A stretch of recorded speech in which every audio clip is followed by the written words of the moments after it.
Welcome to the Anglotopia podcast, where we explore British travel history and culture. And I'm your host, Jonathan Thomas. And this is a special one. This is the last episode that I'm recording on home soil before I leave for Britain to walk the entire length of Hadrian's Wall. Or as I've been telling people who don't know what Hadrian's Wall is when I talk to them in person, I'm walking across England, quite literally, from coast to coast.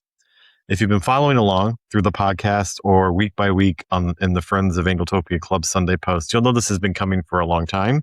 And well, it's finally here. I'm leaving later this week. The bags are not packed. The boots are hopefully broken in. And the trains are booked and everything else is ready to go. I've packed my schedule as packed as it can possibly get. And I wanted to sit down one more time before it all becomes reality and bring you completely up to date the story so far.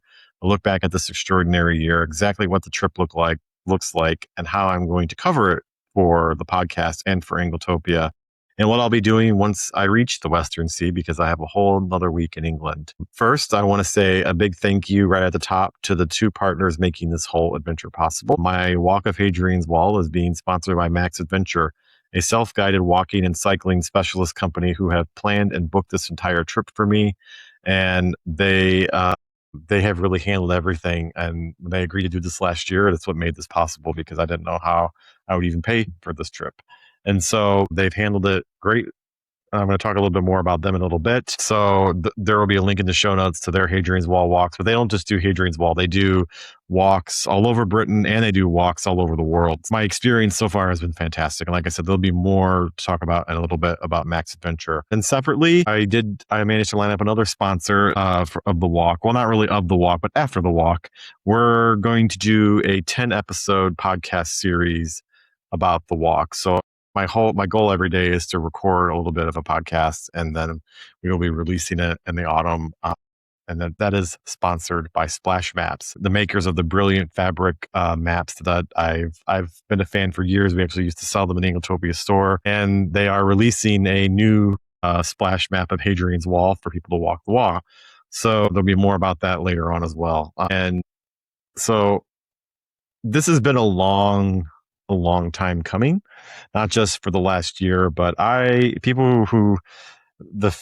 few people who may have followed Anglotopia for 10 or 15 years, you will know that I have been trying to walk Hadrian's Wall for 15 years. If you go deep into Anglotopia's archive, you can see the graveyard of my ambitions of all the times I tried to begin training for Hadrian's Wall and failed and never went and did it. And so there's a lot of reasons for that. I don't really need to go into all of them, but the difference is that when I wanted to do this in my 20s, when I had a young family, is a lot different now that I'm in my 40s and my family, they're a bunch of teenagers, and everybody can sort of live without me for 2.5 weeks. Whereas 15 years ago, that would have been a big ask and a big lift. I suppose I should start about a year ago. So about a year ago, and I wrote about this in last week's Sunday post. I wasn't in a very good place. I was depressed. I was listless. Nothing in my professional or personal life seemed to be going right. And I was sitting in my library, and my wife told me she needed to talk to me about something. And we had a conversation that was basically life-changing. And it was a good conversation. And it's the kind of conversation you can only have with somebody who's been your partner for 20 years.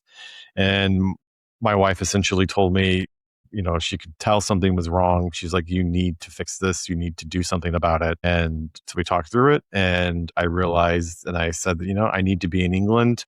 I need to go, and I need to do something big, and I need to plan for it. And this was in combination with my health was not great. I have severe sleep apnea. When I was diagnosed, my doctor was like, how are you alive? And I have hypertension, which runs in my family. I'm being treated for both, and I'm okay. But last year I was too overweight, and the idea of doing this walk was like, okay, if I have to train to do this walk, I will get in much better shape. It'll improve my health substantially, and I'll have something to plan for and work for, and it'll pull me out of the dark hole that sometimes happens, or the black dog, as Churchill used to call it. And it's been an amazing year. I mean, it's people who I've been kind of chronicling it every month or so on the Sunday post for the Friends of Anglotopia, and I've had stops and starts with the training. I've had done lots of different things, and I've had lots of issues with training. Mostly it's really hard to find places to walk long distances around where I live here in Indiana. And so it's been interesting. And I mean, to kind of summarize, I mean, I'm if I had attempted to do this walk a year ago in the shape I was a year ago, I probably would have ended up in the hospital somewhere in northern England, which would not have been good. But now I am in a much better place than I was a year ago, health wise. I am about 40 pounds lighter. I know I can walk long distances because I have, and I'm about as physically ready as I'm going to get for this walk. He says leaving in a few days, and it's going to be a shock to the system anyway. Anybody who attempts to walk 84 miles in 10 days straight is it's gonna be challenging themselves. And so many people may be wondering, why do I want to walk Hadrian's Wall? Why this thing specifically? Why? For one, it doesn't seem like it's a very long trail. England has other national trails. This is the shortest. The other ones are hundreds of miles long. And my stance with this is, well, I was interested in the Roman history, like a typical white American male. I think about Roman history a lot. Actually, think more about British history, but I've always been fascinated by the Hadrian's Wall, and not only the real Hadrian's Wall, but what it's inspired in history, like the famous wall in Game of Thrones. This idea that there's this frontier where civilization stopped, and it was this, where it gathered soldiers from all over the Roman Empire in this cold, rainy place in northern England, who basically the bastions of Roman civilization. And that's always fascinated me. But I have found, though, that in the last year or so, as I've read up on and written about Hadrian's Wall history, I'm actually not that interested in the history so much anymore. I'm interested in the walk. And I think it's because 84 miles of the national trail seemed achievable. And it at least for me, in my physical state, it seemed like something I could take a break and do and not be gone for too long. And the way that Max Adventure breaks it up over 10 days feels like it's manageable and will not physically kill me. So I think that's kind of why I'm doing it at this point. And I am looking forward to seeing the wall and following along, but actually big chunks of the walk don't include the wall, and 15 miles at the beginning and 15 miles at the end don't have much of the wall. But I am looking forward to walking out of Newcastle. I'm starting in Newcastle and I'm going east to west. And I'm looking forward to starting in a city and literally walking out of the city. I've never experienced that before. And then walking into the open countryside. And it's there's a romance to it that I feel like is really appealing. And I'm very excited about it, even though it's going to probably be the hardest thing I've ever done.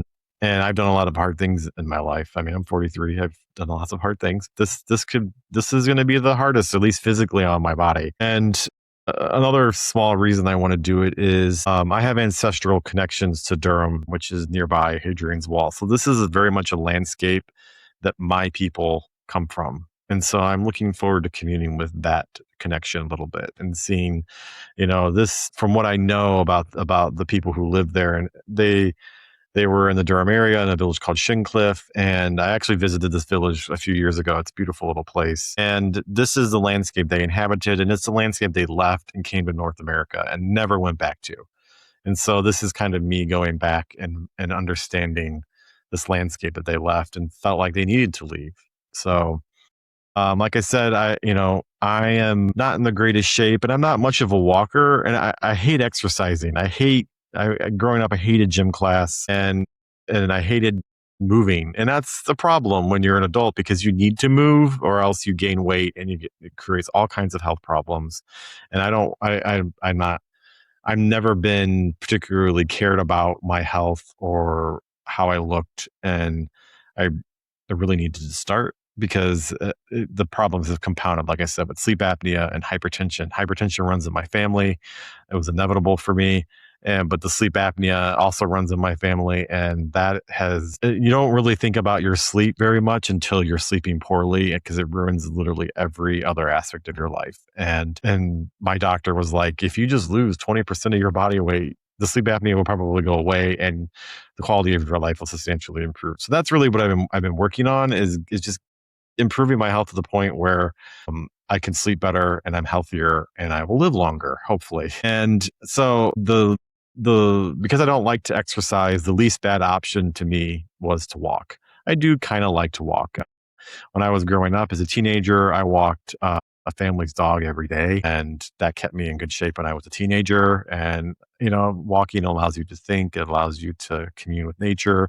We do have several national parks around here, but I could tolerate walking. And then I ran into issues where I actually don't have many places to walk. I live in the country in Indiana, and so I'm on county roads but I'm on very busy county roads. So walking has been a challenge around my house, and it's been a whole thing. But I've managed. I've done some walking. I've been to some beautiful places here in Indiana that I didn't even know existed. And that's been one takeaway from this that I suppose I should save for the book. I'll probably write about this eventually, is that one thing that really surprised me about Indiana, a place I always considered to have a very boring and not interesting landscape.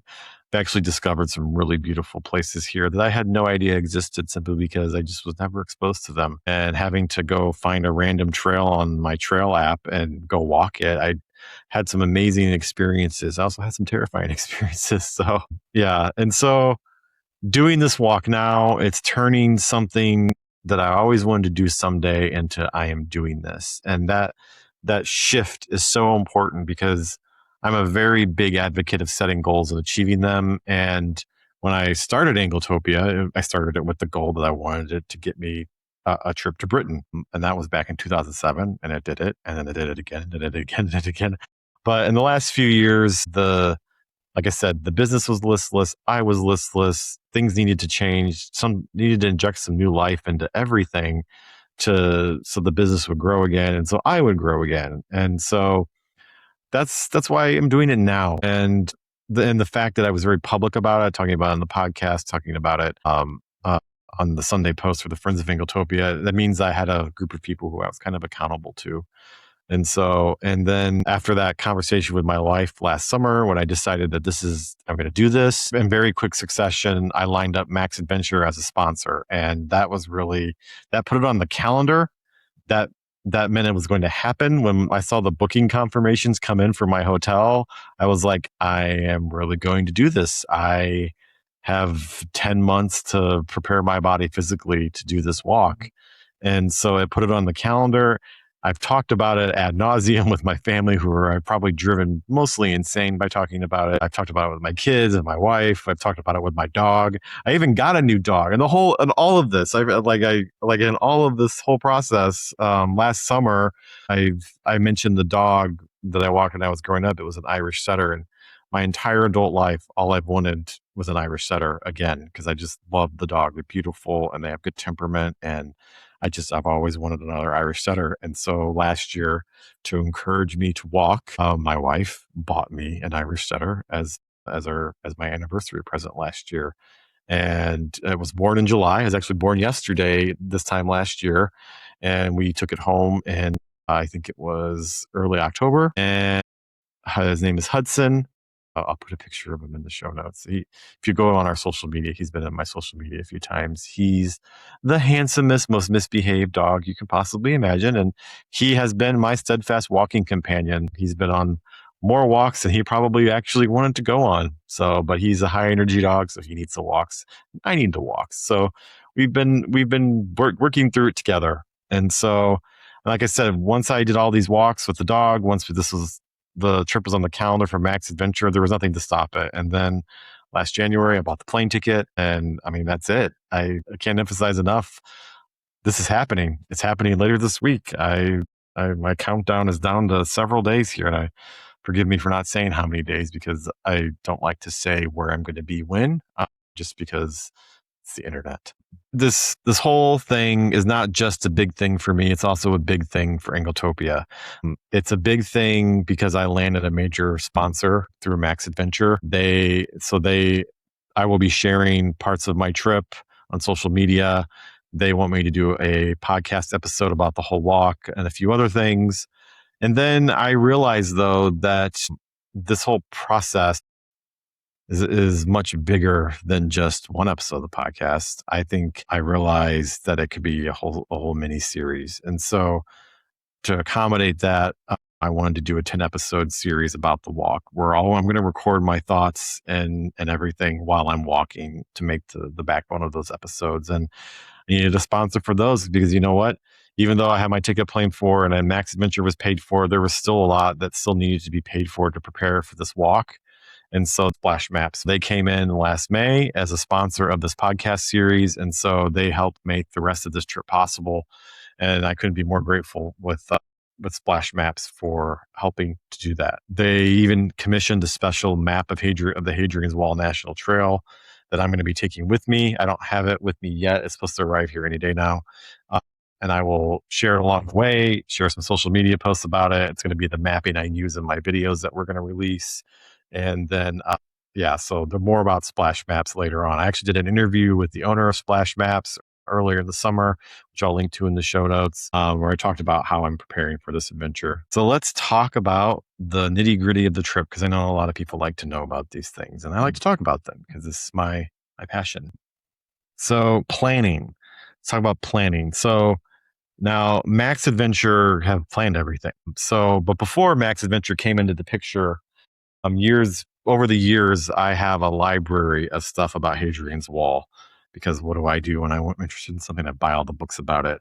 And so I've got, the Cicerone and the Trailblazer Guide to Hadrian's Wall. If you're on YouTube, I'm holding them up, and I'll link to them in the show notes. These are great guidebooks that explain the whole route. I won't be taking any of these with me, and I'll explain why in a little bit. They even have I'll take the maps though. Then I did this thing when I first wanted to do this 15 years ago, and I bought all the Ordnance Survey maps of the entire route of the wall. And when you lay these out, I laid these out on the floor in my basement of the house I lived in at the time. I took up the whole floor in the basement. It was massive. And I love Ordnance Survey maps. They're beautiful. But again, I'm not bringing them, and I'll explain why. But they've been a blast to look at for planning and to see what to expect on the walk. So a few weeks ago, Max Adventure sent me a packet, like a welcome packet to prepare me for my trip. I want to show that to you. So it's this little that came via Royal Mail. I was delighted. And then it came with one thing. It came with a luggage tag, which is very cool because the key thing that Max Adventure do as part of the package that you book is they move your bag from hotel to hotel. So while I'm walking the wall, all I have to carry with me is a day pack. My luggage is going to be handled for me.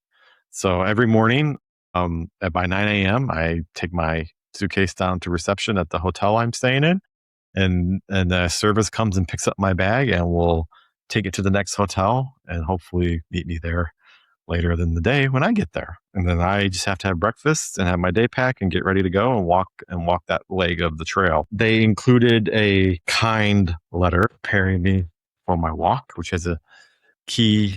I should probably not show any there's no personal information on it. And then they included a little guidebook, which this was really handy. It told me basically what to expect on the walk, how to do a self-guided walking tour like this, what to pack, how to have safety, what happens if something happens, where to share on social media, all that good stuff. And they also sent me an email a few weeks ago of what they're expecting from as a sponsor of this. So I have a to-do list to take care of while I'm gone. I'm my project manager. So we will take care of those things for Max, because I want them to get everything out of this so that I'm getting out of it, because they've taken the trouble to do this. And the key thing, though, that Max Adventure wants everybody to do is to download their app. And so this app, I'm a tech guy. Anglotopia has an app. I've built apps. This app is incredible, and it's available for iPhone and Android. And what this app does is it's the center of your trip. And I'm sorry if you can hear my son mowing the lawn. I told him not to do that, but while I'm recording, but he did it anyway. And it has hide the date information there, but it has your trip in the app. Okay. And then it lets you download the whole itinerary and everything, all the mapping and guides and everything. So if you happen to have no mobile signal while you're out in the middle of the countryside, you still have all the stuff in the map, because your GPS will still work no matter where you are. And it has your entire itinerary in the app. And then it has all your hotel information. and it gives you an overview of your route for the day, tells you what you're going to see, where you can stop and eat. It has your entire route, which then you will link to your navigation on your phone, so you can do your basically a turn-by-turn directions for a walk through the countryside. And it has the weather report. This is really cool. It has tips from other people who have done the same walk and the same stage, so you can get real on the ground information about your trip. And it has information on your accommodation, how to check in. It has your booking details, so you can call the hotel.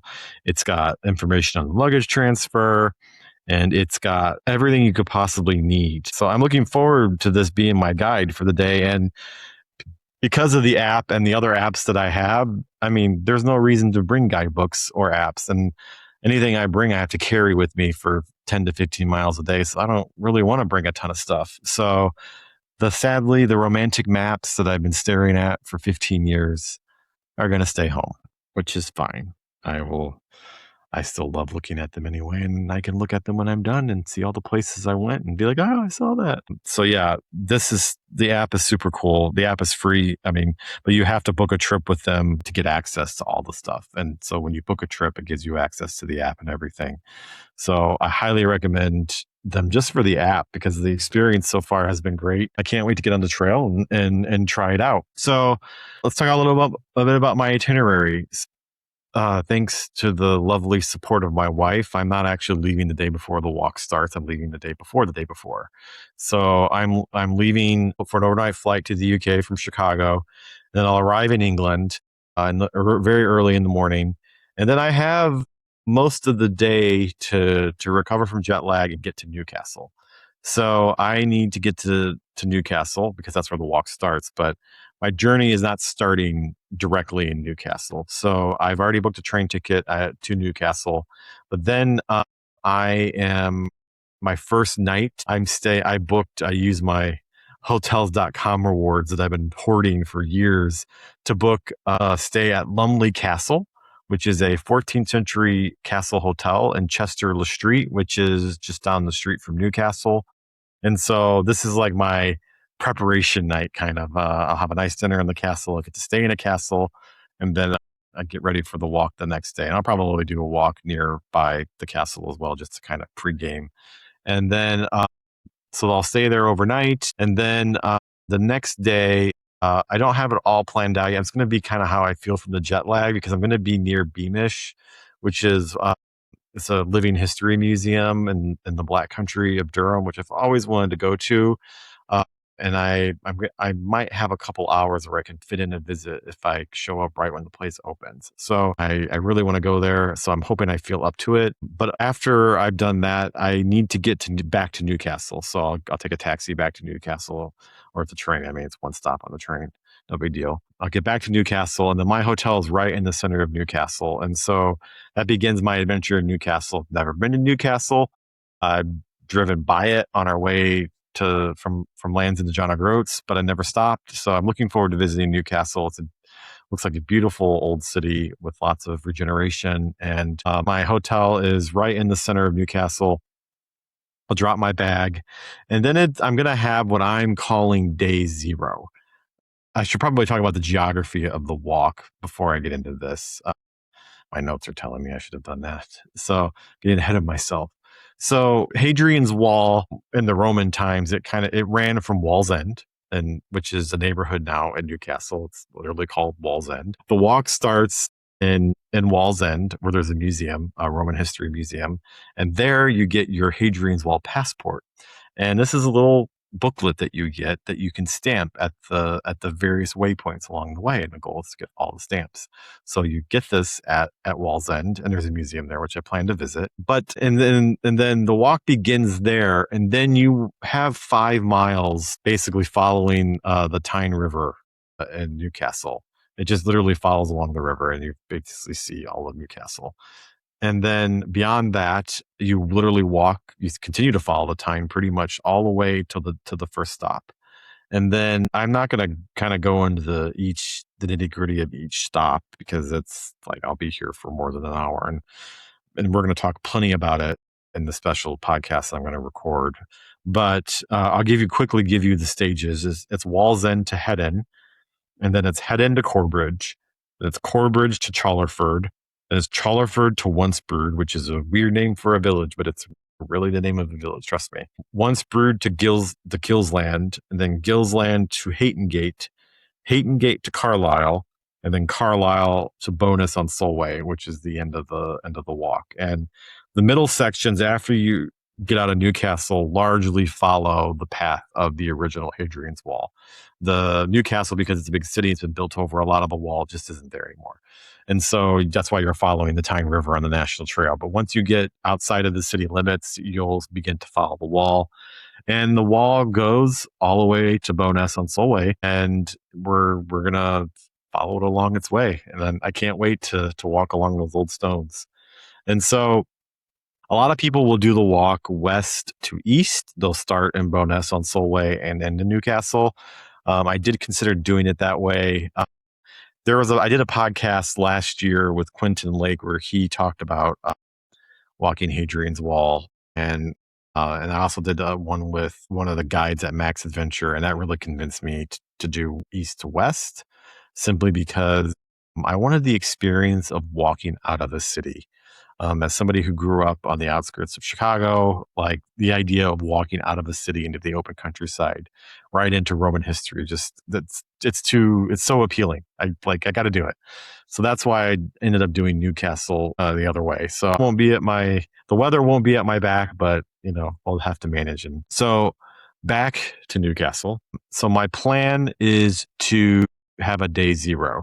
So if I don't do day zero, then my first day of walking the next day, I have to walk 15 miles. That's a long time. I've never walked 15 miles in one stretch. So I want to ease into this. And so I've decided what I'll do is I'm going to start at Wallsend after I get my stamp, and I'm going to walk. And this was in the app. This was a recommendation in the app or one of the guidebooks. I don't remember who recommended it, but you do the first 5 miles in the city. You just do it the day you get there because it's 5 miles.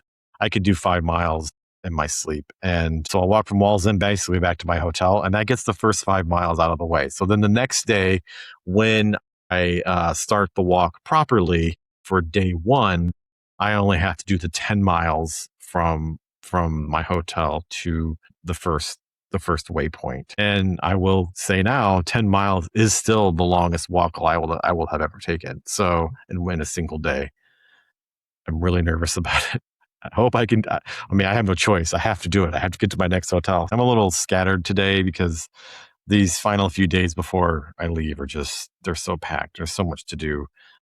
But I wanted to record this and this be the podcast that's released when I'm gone, because it really sets the tone for what's coming in the next few months. And I'll talk about what's coming on the podcast at the end so that people can kind of know what to expect. So anyway, but I'm also planning to do something a little different. So, because I'm me, and I've watched countless many TV shows about walks in Britain.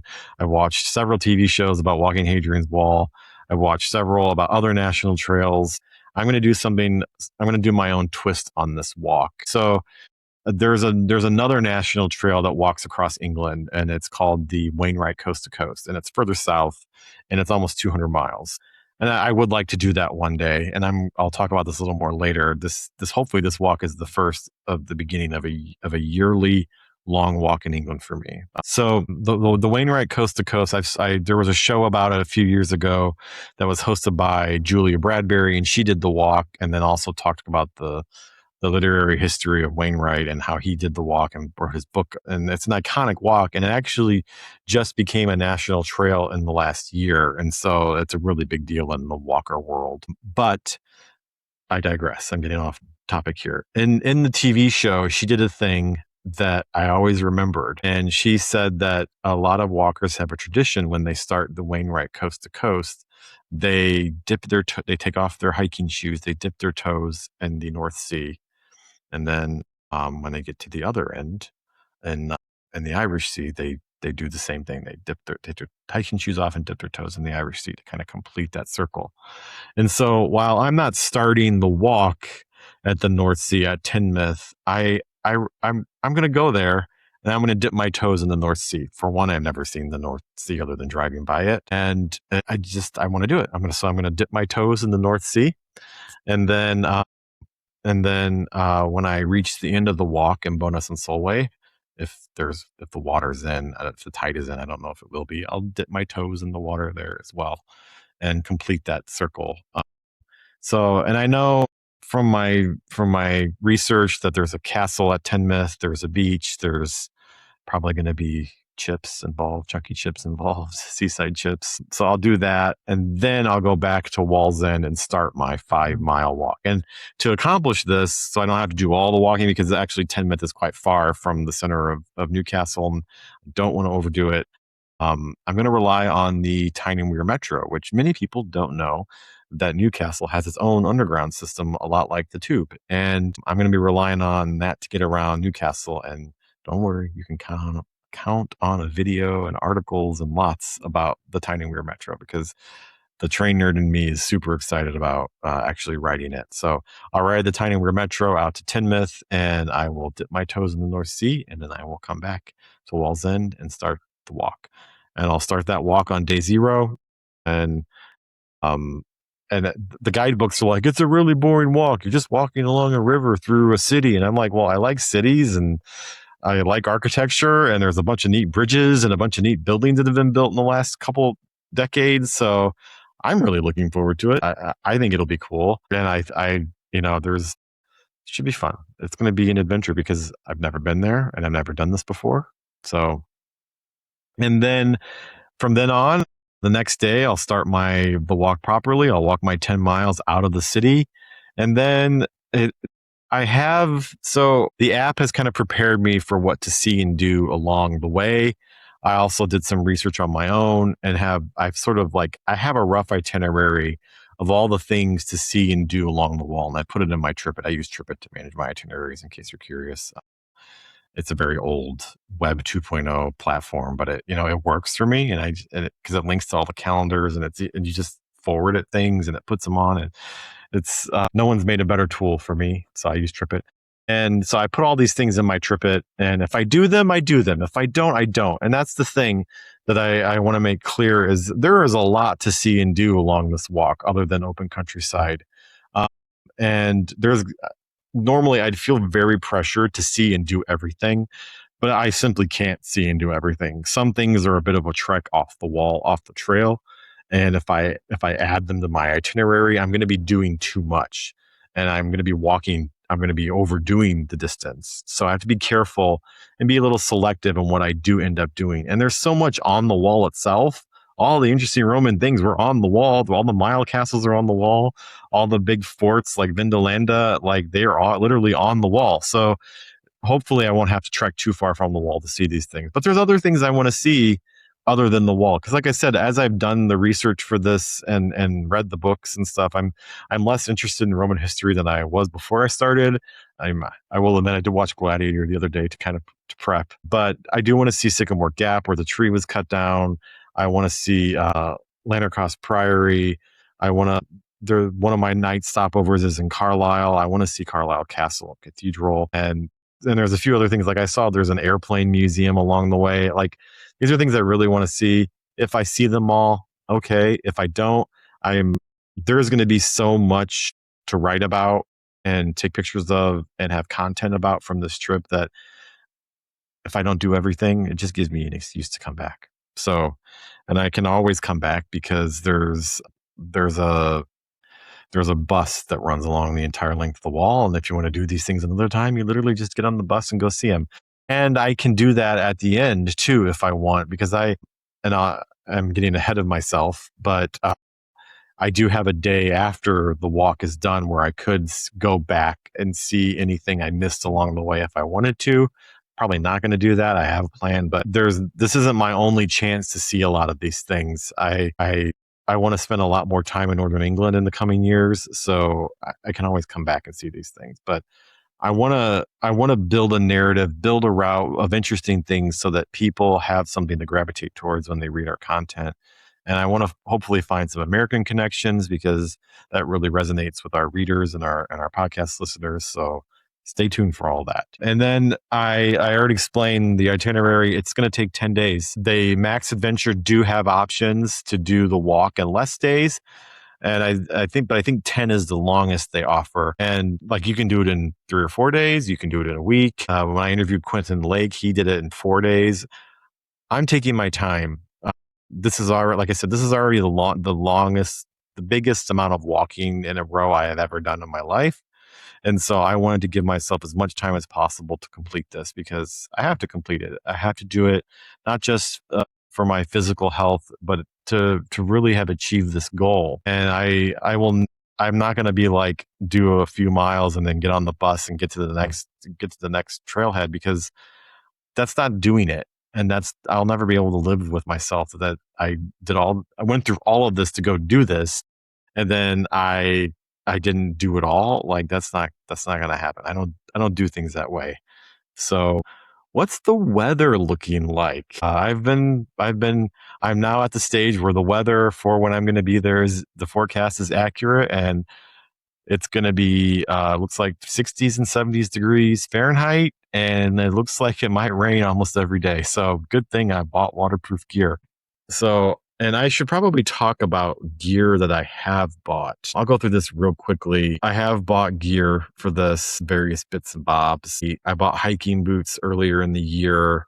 I wasn't originally going to take these hiking boots, but they're well broken in and I really like them. And after talking with some experts, they're going to work. So I'm going to take them. And then I also have a pair of walking shoes, which I bought a couple weeks ago. So one of the pieces of advice I got from Max Adventure when I interviewed the guide last year was that a lot of the walking at the beginning and at the end is on flat pavement. And so you're better off wearing walking shoes for that rather than wearing hiking shoes. So I'm wearing New Balance walking, or they're really running shoes, but I basically trained in them for the last year and a half. I bought a new pair though a few weeks ago for this walk.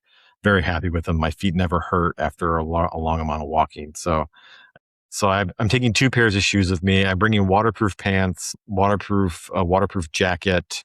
The boots are waterproof, but I'm going to buy a spray that's going to improve that. I'm bringing a waterproof backpack. The backpack has a water bladder in it. I actually might not take the bladder. I might just bring a water bottle with me. I haven't made that final decision yet because the bladder is kind of awkward. I don't know how I'm going to keep it clean over 10 days. Anyway, this is neither here nor there. I'm a travel carry-on only guy, so I'm only bringing what will fit in my carry-on, which is I've got to fit 2 weeks worth of clothing in the carry-on, which is going to be a challenge, but I'm pretty sure I'm going to have to do laundry along the way, and I'll talk about that in a minute. And so I'm bringing Columbia socks to go with my Columbia boots because that's what I trained in. The socks are really comfortable. I'm not bringing walking poles. I may pick something up when I get to the UK. I just don't want to I have very limited space in my luggage because I travel carry-on only. And there's also a weight limit for the luggage transfer service. I was like, well, I could check a bag and bring a huge bag, but then I have to manage that giant bag all the way up to Newcastle. And then when I'm done with the walk and I have another week left, I've got to manage this giant bag. It just does not appeal.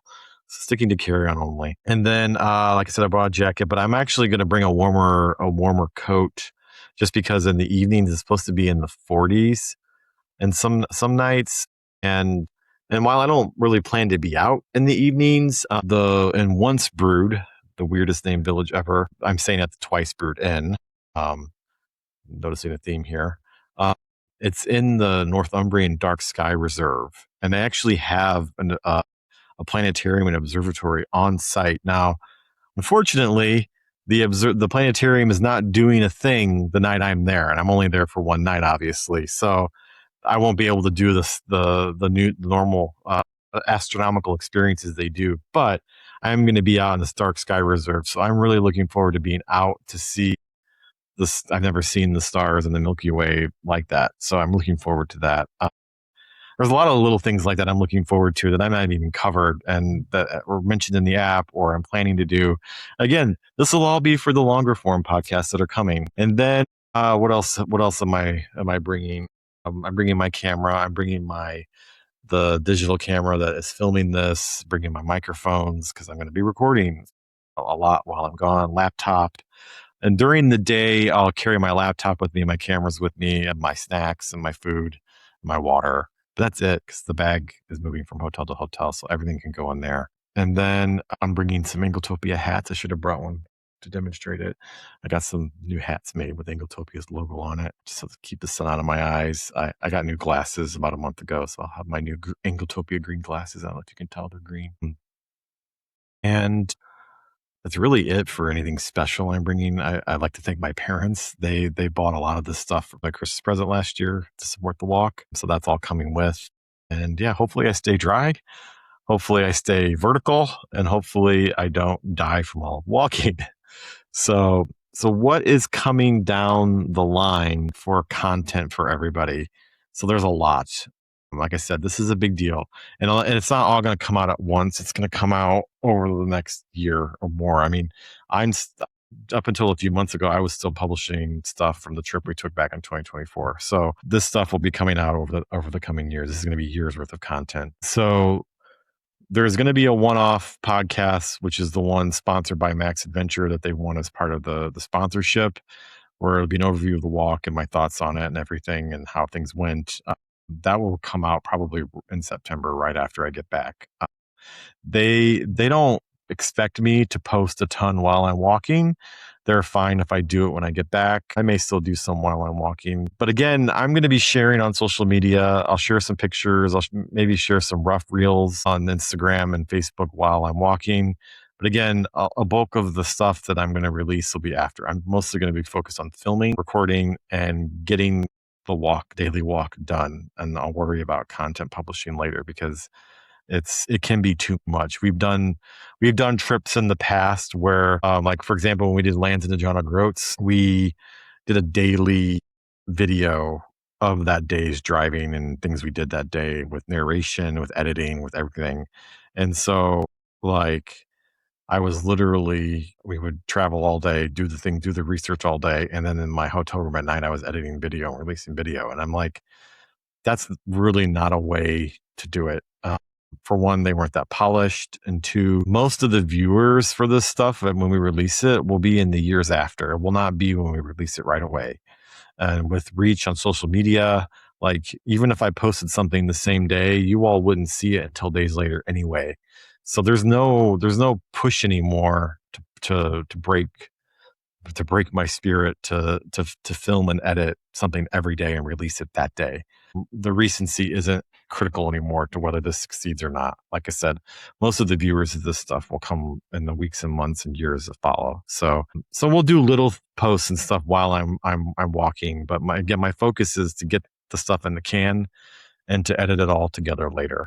We're going to do a 10-episode podcast series, again, sponsored by SplashMaps, so every day at the end of the day, I'm going to take like 20, 30 minutes and just record everything I did that day, my thoughts, everything. And then we will edit that into the podcast later on. And we'll start releasing those this autumn, probably in October, because we have a special series coming, Jane Austen series coming in September. So that's 6 episodes. So after that, we will probably start releasing the walk podcasts, and those will be outside of our regular podcast cadence. So right now we release the new episode of the podcast every Wednesday to members, every Friday to the general public. We're going to keep doing that because I have podcasts in the can for months ahead. So that stuff's going to continue to come out every week. These special podcasts will come out probably on a Monday or Tuesday the same week. So we'll be essentially, for the rest of the year, we'll be releasing 2 podcasts a week, which is a lot, but our data has shown that the more we release, the more people listen. So we hope you enjoy listening to me talk, because you're going to hear a lot of it. So like I said, I will do social media posts from the trail on our Instagram, on our Facebook page, on Threads, and on Blue Sky. So if you're not familiar with Blue Sky or Threads, give us a follow there. I'm going to film content for reels that we'll release after the fact. Like for our last trip, you may remember we released like little mini 3-minute documentaries about a thing related to a thing we saw. We're going to do that again. So I'll film all the content for that, and then we'll edit those together and do narration when I get back. And then I'm going to be doing research and writing articles and stuff. But again, I'm not doing any of that while I'm walking. I will gather the research, take my notes, get the guidebooks that for the tourist attractions, and I will compile it all again into stuff later on. And those articles will be published to Friends of Anglotopia first. Again, the podcast will go to Friends of Anglotopia first. Updates will go to Friends of Anglotopia first. The photography, Friends of Anglotopia first. And then I think I might write a book about this walk. I haven't decided yet. I need to do it first and then decide if there's enough material there for a book. I think there is, but I also have to find the right hook. But I don't. Nobody wants to talk about writing process or listen to a writer talk about writing process. So we'll see how it goes. I mean, on the surface of it, 84 miles doesn't seem like a lot to write a book about, but I mean, I've written quite a bit already about this walk and I haven't even taken it yet. So I think there's a lot there that could turn into an inspirational or interesting memoir about walking. But I mean, that's the thing though, is there's so many books by middle-aged guys like me and who write about the transformative power of walking. So I don't want to do I don't want to add to that chorus. So I need to figure out how I would talk about this differently that wouldn't be such a kind of an eye roll for everybody to go through. So TBD on a book. And then maybe I many years ago, we released like 10 years ago, longer than that. It was when our kids were babies. We released a series of videos called Travels in Britain, which were like these little Rick Steve style videos of places we visited with the history and the culture and all that. And we filmed them and we released them from our Diamond Jubilee trip back in 2012. And they weren't a big of a hit then, but I always liked the concept and I liked doing them, even though they were a lot of work. And I learned last year when I was looking at the analytics for it, though, that those videos cumulatively have gotten 500,000 views on YouTube, which blew me away. And so that made me think that this format, there's some legs in this format. So again, I'm going to film everything I can so that I could compile hopefully a new series of Travels in Britain. But again, that comes after I've done all the things I'm obligated to do already for the sponsors of this. So we will see. TBD. There's a lot coming, folks. I'm doing a lot, but at the end of the day, I have to do this walk first. So, and then after the walk, I'm not just coming home. And this Mrs. Anglotopia has given me another week to do whatever I want in England. Now, originally, she was supposed to join me at the end of the walk and be there at the end, which I can't think of a better motivation for that final day of 15 miles worth of walking and for the love of my life to be at the end of the line. But unfortunately, she cannot come and do that. So I don't know how much I should go into it, but essentially, and I wrote about this in the Friends of Anglotopia, a tree fell on our house back in May and the house is fine. It had a ton of damage. The house is still habitable, but the tree falling on the house was like a pebble in an ocean of unintended consequences this summer. And so it was hard enough to make this trip happen financially. And so to have anybody who's ever had to make a homeowner's insurance claim knows that it costs you money, especially for the stuff that the homeowner's insurance doesn't cover, and there's a deductible. And so there is a lot that it basically reconfigured the finances of this entire summer. And there was no way that we could pay for a plane ticket for her, all the train tickets, all the extra hotels. Like there was no way she was going to be able to come, and combine that with some professional obligations. She can't get away. And I am a horrible dad and husband because I'm literally leaving. This wasn't originally happening, but I'm now leaving the day that's the day before school starts. Originally, I was leaving after school started, but the LaPorte Community School District Board voted this spring to move the start of school back for some reason to align it with something else. And that meant that now I wouldn't be home for that first day of school, which anybody with kids knows that's a big deal. You got to be there on the first day of school, but I couldn't change anything. So I'm now leaving the day before school starts. And so that's already going to be hard enough on everybody. And so it's just, she can't get away because somebody has to be here to put the kids on the bus for the first day of school. So unfortunately, my wife isn't going to be with me. So I don't. So we were going to have a little romantic week in Northern England and then in London, and we had all these wonderful romantic things planned. And my favorite thing in the world is traveling around England with her. She's the best travel companion. And so I'm really bummed she's not going to be with me. But I'm gonna make wine from these sour grapes. I'm gonna do things that she would just absolutely hate. So I'm gonna try. So some of it's still up in the air, but when I'm done with my walk, I'm going to go back to Carlisle and take the train. I'm going to do the Settle and Carlisle line, which is one of the most famous railway lines in Britain, scenic railway lines, the famous Ribblehead Viaduct.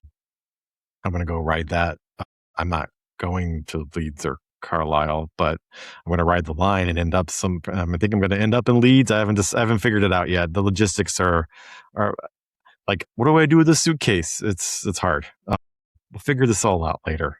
Got to do the walk first. But I'm going to do the Settle and Carlisle line, and then I'll head to York, where I'm booked for 3 nights. So I stayed in York for when we did Landed on Groats. We stayed there for 1 night. It was not enough to do the city of York. But I loved York, so I've been wanting to go back there. And when I went to Britain in 2022 for my first post-pandemic trip, I was going to spend a few days in York, and then we had to cancel it, and it was a big thing. So finally going to do that's 4 days in York. So I'm not gonna spend all of it in the city of York. So I want to see more of Yorkshire because I've watched lots of TV shows about Yorkshire. I'm a huge fan of All Creatures Great and Small. So gonna do a little mini break in Yorkshire, and so I'll head to York, and I'm gonna do the National Railway Museum, which I didn't get to do last time, and Mrs. Anglotopia has no interest in. So I'm gonna enjoy the hell out of the Railway Museum. Then the next day, I have a nice itinerary planned to do basically my own bespoke walking tour of York, see the things I want to see the Railway Museum, do the city walls, see some of the museums, and just kind of enjoy a day in York because the day we stayed last time was too short and it rained. So we had to stay inside and we had to get in the car and go. So drive to Scotland, which was amazing. But yeah, anyway, so then we'll do a day in York. And then the next day, so you may remember if you're a longtime listener of the podcast, I had Tim Barber on the show earlier this spring. He's a tour guide in Yorkshire who takes people out on bespoke tours of Yorkshire. And after we interviewed, he kindly agreed to take me out for the day. So we are going to explore the beautiful countryside of Yorkshire. I'm going to visit Castle Howard, which have kindly provided a press pass for me. I have never been to Castle Howard, and this has been at the top of my list of places I've really wanted to visit, but I've never been able to because Yorkshire is harder to get to from London than a lot of other places, and getting to Castle Howard, which is in the middle of nowhere, is even harder. But thanks to Tim, he's going to drive me right there, and he's an expert on these things. He's going to be my tour guide, and we're going to do Yorkshire. Then we're going to go see a ruined abbey. We're going to visit a beautiful town, see the North Yorkshire moors. It's going to be a great day out. I'm super excited. Originally, my wife was supposed to be there for this tour, but it's just going to be me now. So it's going to be a lot of fun. So then the next day, I will take the train from York down to London, and I'm going to finish the trip in London. And so I have a bunch of things booked. I'm actually not staying in a hotel. So I'm going down to London. I'm staying with a friend. And so I have a few things planned for London. The big thing is I've arranged an interview/tour of Emery Walker's house, which is this beautiful period house preserved near Hammersmith. And they're going to give me a tour. And then they've kindly consented to let me record next month's What's On in London podcast while I'm there. So that's going to be something I've never done before and something really cool. I'm going to spend some time in London doing my favorite things. I do have some things booked. I'm going to do the ceremony of the keys. I talked about this in the What's On in London podcast a few weeks ago. It's one of the world's oldest military ceremony, and I've been dying to do this for years. And so I'm finally going to do it. I'm booked into that. I think I'm booked into the Frida Kahlo exhibition at the Tate Modern. I wanted to try and fit in the Whistler exhibition at Tate Britain. I want to see the Star Trek exhibition at the Science Museum. There's no way I'm going to be able to do all of this. There's one me, and who knows? And then I'm going to be meeting some business. I have some business meetings set up. And then Saturday is 2 big things that I actually booked months ago. I'm going to be touring the Buckingham Palace staterooms. So for those that don't know, Buckingham Palace is only open 2 months of the year, in August and September and a little bit of July. And I am super pumped. I'm doing the stateroom tour, but I'm also doing the tour of the East Wing, which is recently renovated. So I'm going to spend all morning at Buckingham Palace. Cannot wait. Never been there, never seen the staterooms. So really looking forward to that. Again, I was supposed to do that with my wife. Instead, I'm doing it by myself, maybe with one of my friends in London. We'll see. And then in the afternoon, I am doing the Churchill exhibition at the Wallace Collection. I've been waiting for this for months. I booked the tickets months ago. Cannot wait to do this. And then in the evenings, going to have a little celebratory Anglotopia dinner where a few of the columnists who work for Anglotopia are going to gather in London, and we're going to have a nice dinner, and we're going to talk about all things Anglotopia. So really looking forward to that because, well, one of them I met in person once before a long time ago. The other one I haven't met in person. So I'm looking forward to meeting these people. And then the next day I leave and come home. And I'm sure by then my wife will be quite ready for me to have come home. Unfortunately, I'm going to miss a couple things. The press view of the Bayeux Tapestry exhibition is the next Monday. So I'm going to miss that, which sucks, but I cannot spend 3 weeks in England. So I'm going to miss the Bayeux Tapestry exhibition and a few other exhibitions that start in September, but I mean, can't do everything. But if you've been listening to the podcast, you will know that we should be back in Britain in February briefly. So I can hopefully pick up a few of the things I was not able to do this time, like the Bayeux Tapestry. So that's where we are. A year ago, I didn't know this was happening, and now it is. And it's been a long road, a lot of work to get here. It doesn't quite feel real. I'm super excited. I mean, everybody's been very supportive, especially my wife. I must single out my wife, Jacqueline Thomas, also known as Mrs. Anglotopia. She really pushed me to do this and has been really encouraging and is at least pretending to be okay with me leaving for 2.5 weeks. So thank you, honey. I know you're probably even too busy to listen to this and won't hear this, but thank you for talking to me a year ago and making me realize I needed to make some changes and needed to do this because I have been the happiest I've ever been, and I haven't even gone on the walk yet. So we've got a long journey ahead. I've got to get to England first. I've got to fly 4,000 miles, and then I will do what I've been telling people. I'm walking across England as the Romans did. And I want to thank everybody from Max Adventure to SplashMaps to anybody else who has been involved in the planning of this trip. I'll give you a thanks in advance. I already thanked my wife, and if you've got something big you want to do it. You can just do things. So get on with it. So the next time you hear from me, I will either be on the wall or I will be back. So with more stories and more content to share than you can shake a walking stick at, which I'm a little bummed I can't take my walking stick. It's too big. If you want to follow along as closely as possible, please join the Friends of Anglotopia Club. They are going to get everything first. The link is in the show notes. Like I said, we've set up a Hadrian's Wall hub on the main Anglotopia website. The link, again, is in the show notes. That will gather together all of the content that's going to be going out. There's a little progress tracker where you can see my progress along the wall. And then when we start posting things on social media, they're going to get pulled into that page. So if you're not into social media, you can still see the posts on the page. It'll have all the podcasts, it'll have all the articles, it'll have everything eventually right there. And it will have links to the sponsors who have made this possible. And also the Friends of Anglotopia have made this possible because writing about this and keeping track of the training and everything has made this happen. So wish me luck, wish my feet luck. And I will see you all in a few weeks. I will see you on the other side of the wall. Thank you.